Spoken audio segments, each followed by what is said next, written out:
want to apologize to Mr. Holmutz, who is Undersecretary of State for Economics. My question is now addressed to Mr. Arvin. In 1913, Russia was the fifth largest economy in the world. The Soviet Union, before its demise, was the sixth largest in the world. In the first century, in the first years of this century, we were 15th in the world, and our purchasing power parity made us sixth in the world. You can see that in 7 or 8 years you can recapture some of the lost competitiveness. Russia has been growing quite successfully before the crisis. Unfortunately, many of the factors that made it possible are now gone, such as the devaluation of the ruble after the events of 1998, the high prices of commodities such as fuel resources, and cheap money, a very important factor, together with access to capital markets. In the past 8 years, Russian companies increased their exposure before Western economic institutions by a factor of 15. The Russian banking system has been rebuilt, and a fundamental factor of rapid growth in the late 1990s was that the 55% of former Soviet industries were operating actively. But before this recent crisis began, the resources were used up to a factor of almost 90%. Russia today requires a lot of investment, and without that, Russia could not ensure the necessary rates of growth without that. Russia has lost a tenth of its GDP, and if we are to see an economic growth of 5 or 6%, we'll need a change of paradigm. Instead of the paradigm of stability and consumption, we'll need a paradigm of growth.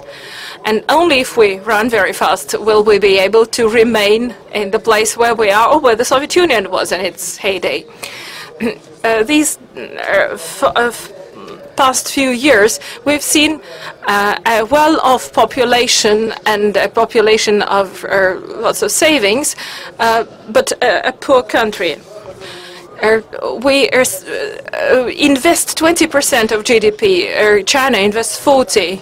India, Indonesia, and even Kazakhstan invest more than we do. Real disposable incomes of the population were growing by 10% a year, and this has made people inclined towards a lot of consumption and very little savings, and this will need to be fundamentally changed. Without an influx of foreign investment, we won't be able to move ahead. And I agree with Sergei Guriev when he says that a requirement for that is protected investment and an independent and effective judiciary system. And this is a necessary factor of growth. Unfortunately, we don't observe this change of paradigm in the past few months. We're going to have a pretty good year in 2010 with 5% of growth and 6% of inflation.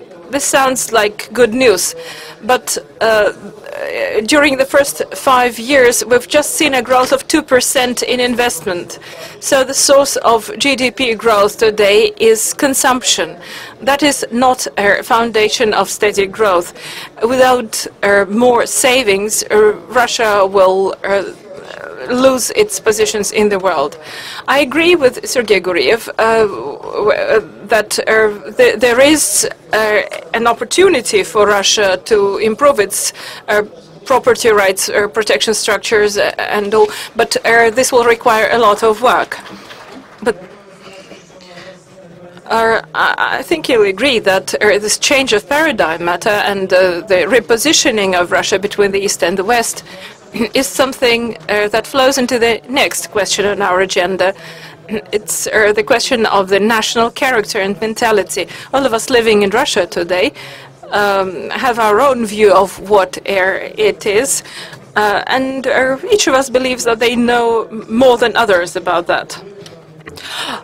Mr. Ivanov, you're one of the most well-informed persons in the country, and you're the best person to consult about the strong points and weak points, weak points and strong points of Russia, and which of them are the key ones?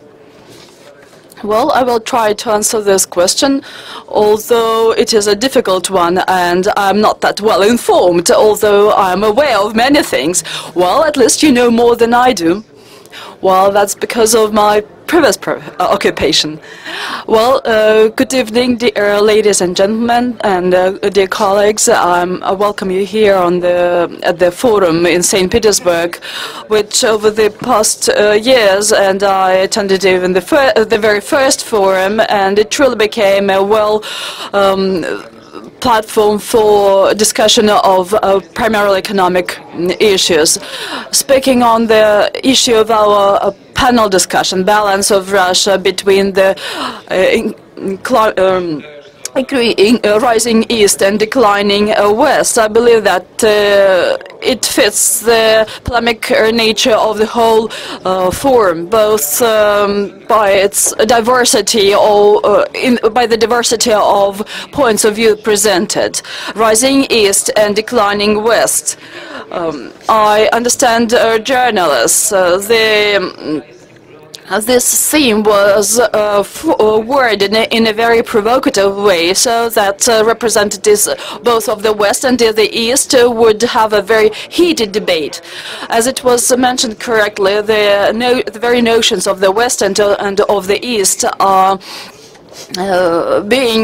becoming more and more vague. Sergei used the example of South Korea, Australia and New Zealand. What is this? Mentality, historically, they clearly belong to Europe, to the West, but at the same time Australia and New Zealand are becoming more and more active in the East. Just a few weeks ago I met with them in Singapore, and they are more interested in, are more concerned by the things happening in Asia and in the Pacific. So it's the matter of personal judgment, I would say. But let's try to figure out the situation. It's clear that that currently the world is undergoing a radical transformation of a large scale, which is unprecedented. The era of globalization, and this is evident, makes us change traditional world order and traditional tasks, which are lie in the area of collective responsibility and use of high technologies and development of new technologies and new orders of life and economy, answers to the challenges and threats of the 21st century, which are real and not invented ones, and it is impossible, and it will be impossible to find solutions to these challenges by one state alone. All attempts to set up isolated isles of stability and well-being fail for a number of reasons. They are doomed for failure.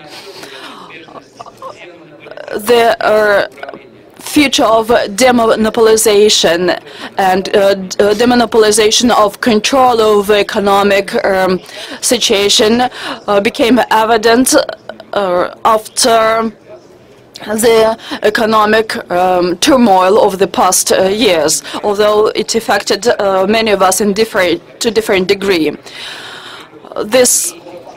It showed inefficiency of the post-war West-centered model of governance model, and it triggered the process of reformatting of the modern world and fostering of the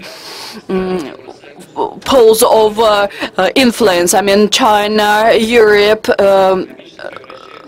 Brazil and Russia to some extent, and these are the places that pave the way to a multipolar world.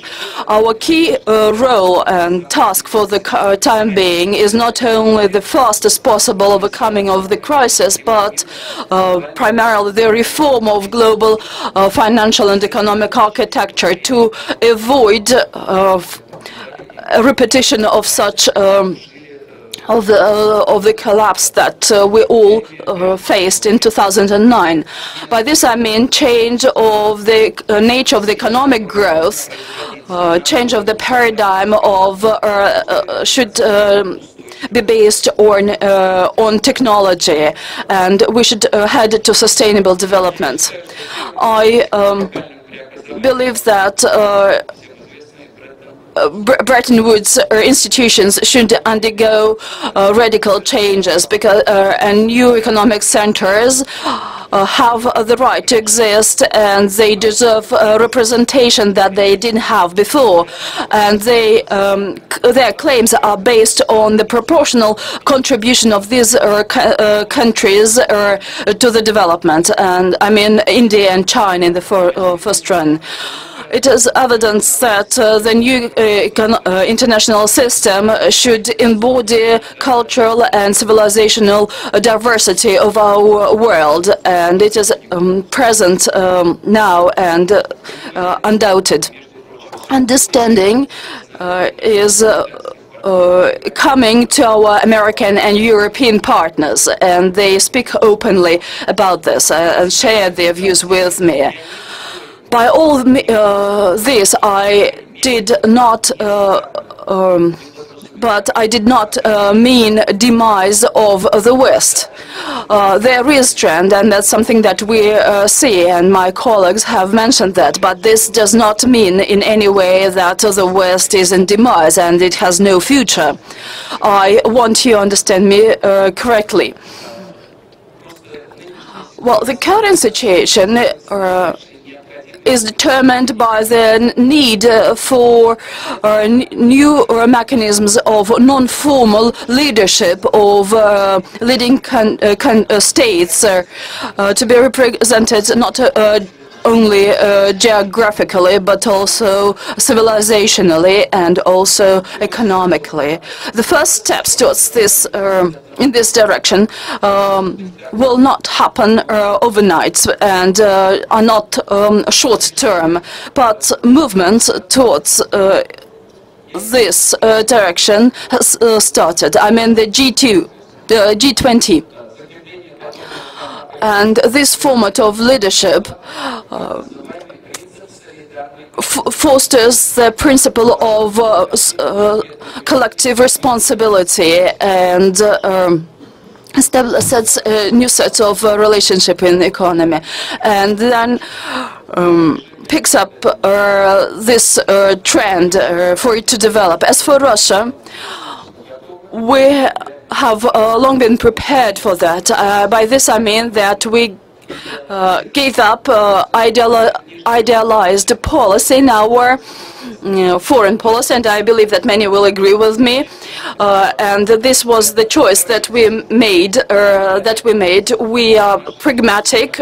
We pursue multi-vector policy without falling into any kind of confrontation. But we want to stand our national interest. We, without taking any offense, we want to stand firmly our national interests in a civilized way.